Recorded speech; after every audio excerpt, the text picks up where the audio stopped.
former high school teacher for the last 12 years of my career here in town at Port Perry High School, and very much part of, or very much enjoying being part of Scugog Arts and part of this art community, which is very supportive and a great place to be. I've been painting for, I'm not sure, maybe 45, 48 years, something like that.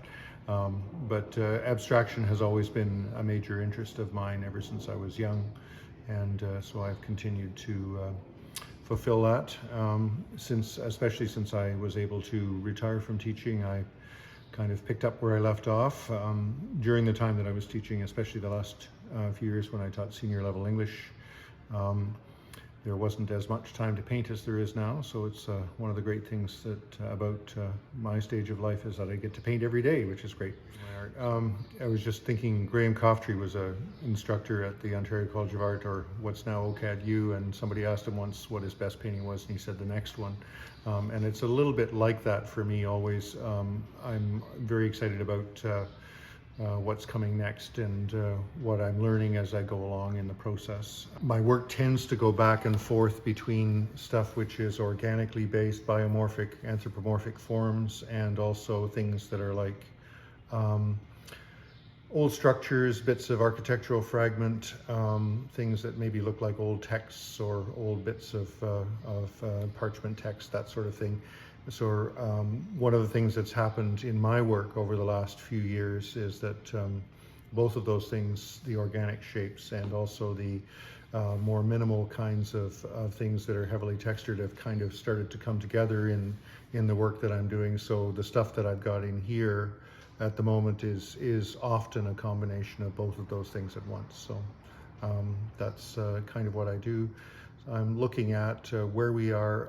I guess the imagery comes out of, it's personal imagery obviously, but it comes out of trying to get a handle for myself around where we are at this rather complicated moment in human history, and figure out kind of a way of responding to it. So that's what I'm doing, I think, in my work. Palettes change, but the approach to it is often fairly consistent. Because I come out of a particular tradition, which is, one would have said, the kind of abstract painting that started in North America, especially after the Second World War. I don't, and comes out of surrealism before that, etc.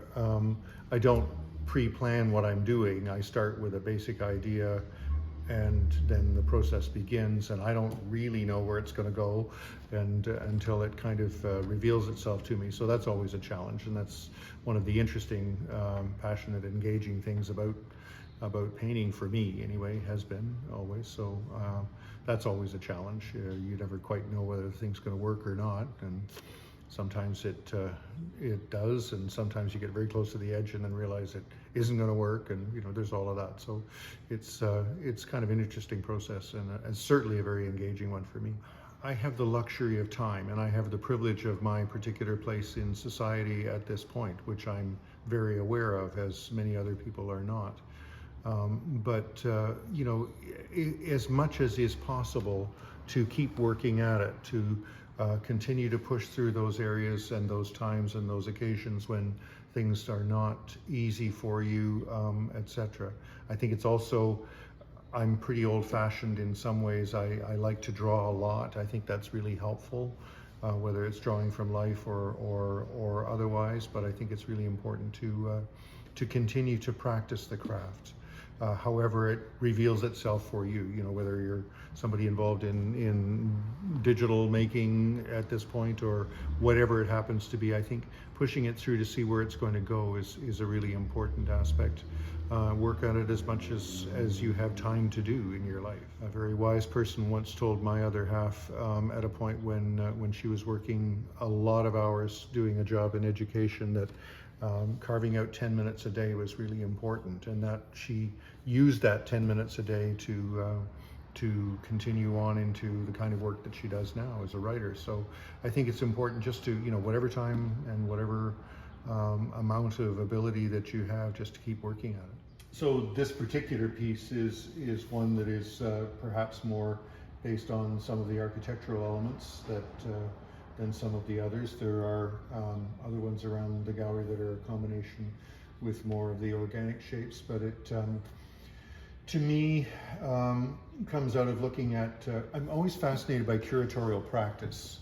I'll go into a museum in North America maybe, or maybe in Europe, and I said the other night, I was talking to a group, and I said that I love the Aga Khan Museum in Toronto, because one of the things I love about the Aga Khan Museum is I see work that is quite ancient in many respects, that comes out of traditions I understand but that are not my tradition. So looking at stuff one of the things I did at the undergrad level was medieval art, looking at illuminated manuscripts, for instance, that are like Byzantine art but different because they come out of the Islamic tradition was fascinating to me, that sort of thing. So this kind of a piece is like looking at curatorial practice, and oftentimes if you go into a museum you will see an artifact and they will have in the case or display or something drawn out where the rest of it might have been if it still was in existence, and I find that fascinating. So it's like remnants of bits of stuff that are part of our cultural history, and I try and get with a piece like this a sense of patina and age and that sort of thing about it, and you are pushing your own imagination and your own thinking to kind of fill in the gaps of bits and pieces that you might see there but that aren't there at the moment, so that you can sort of make it a whole piece in your own mind. I like, one of the things I always have loved about abstraction, and this has been so ever since I was young, was the fact that the viewer brings to it whatever their own experience is, and however their life has unfolded, and brings that into however they capture things. So I'm hoping that it has a sense for me of that kind of patina, but it's obviously up to the viewer for what else they may bring to it. So I'd love people to come in and see what we do in this particular very supportive arts community. I think if people have a chance to do that, we'd certainly encourage them to have a look. Excellent. Thank you so much, Michael. Oh, thank you.